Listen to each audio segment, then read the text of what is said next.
Bonjour Nathalie Stubler, vous êtes PDG de Transavia, une filiale qui appartient au groupe Air France KLM. Vous dites que le marché du low cost se conquiert avec la conquête de la préférence. Qu'est-ce que ça veut dire? Qu'entendez-vous par ce concept?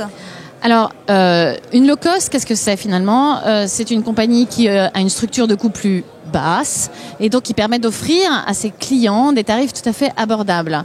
Et donc, dans ce monde ultra concurrentiel qui est le monde du low cost, comment on va arriver à se différencier si tout le monde offre des tarifs bas?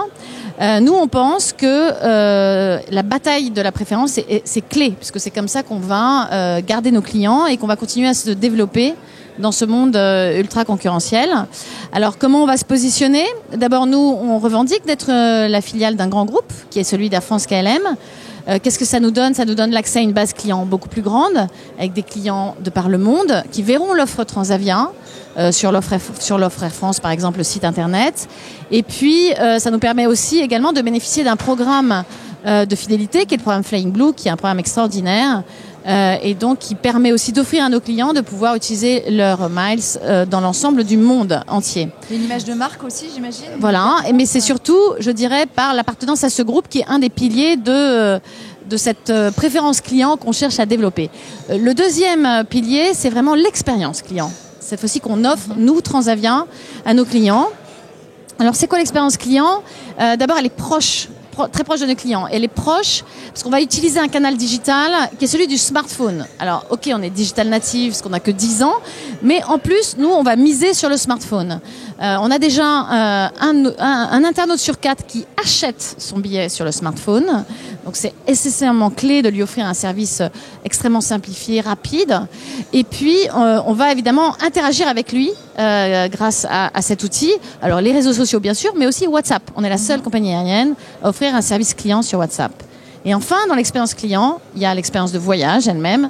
Et là-dessus, on a des personnels de cabine, hôtesses et stewards, qui sont extrêmement enthousiastes, très engagés et qui sont toujours très, très, très bien notés par nos clients. Et chaque fois qu'on a un prix, un flight report qui nous dit meilleure compagnie low cost européenne, c'est grâce à nos personnels de cabine. Ça veut dire qu'il est plus confortable de voyager sur une low cost comme Transavia que sur une autre low cost? Oui, confortable dans un sens large. C'est l'expérience à bord, l'interaction avec le personnel de cabine qui fait de cette expérience quelque chose de très différent. Et c'est comme ça qu'on va gagner cette différenciation, parce que comme tout le monde offre des tarifs plus bas, eh bien, nous, on va se différencier par cette expérience. Transavia fête cette année ses 10 ans. Quel est le bilan que vous pouvez tirer au bout de 10 ans, notamment au niveau commercial et financier? Alors, c'est une expérience incroyable. Transavia, maintenant, c'est une entreprise très reconnue en France. La notoriété a fait un bond extraordinaire. Une entreprise plébiscitée. Donc commercialement, c'est un succès. En 10 ans, on a transporté plus de 20 millions de passagers. L'an dernier, c'était plus de 5,3 millions de passagers. Ce qu'on a également connu ces dernières années, c'est une très forte croissance. Les 5 dernières années, on a multiplié l'entreprise par 3. Multiplier le chiffre d'affaires, la taille de la flotte. On a recruté 500 collaborateurs. Donc 500 collaborateurs sur le marché France. Peu d'entreprises peuvent en dire autant. Donc c'est vraiment une formidable croissance. On a trouvé notre marché et nous allons continuer à croître dans les années qui viennent, conformément au projet Trust Together lancé par le président du groupe. Un petit mot sur les résultats financiers, puisque à part en 2012, l'entreprise n'a pas fait de bénéfices. Alors, un détail sur les résultats financiers, le groupe communique sur l'ensemble Transavia France plus Transavia Pays-Bas. Il est vrai que l'année dernière, on était à l'équilibre, donc c'est pas encore gagné de l'argent, mais le plan de marche prévoit bien sûr que nous commencions à gagner de l'argent. Aujourd'hui, vous opérez à partir de Paris-Orly, Nantes et Lyon. Est-ce qu'il est prévu d'ouvrir d'autres bases dans d'autres villes de France? Alors, tout d'abord, un petit rappel historique. Paris-Orly, c'est effectivement notre base de développement. Parce que nous, on considère que Paris-Orly, c'est un aéroport extrêmement puissant, extrêmement attractif pour la clientèle. Il sera relié directement au métro assez prochainement, en fait.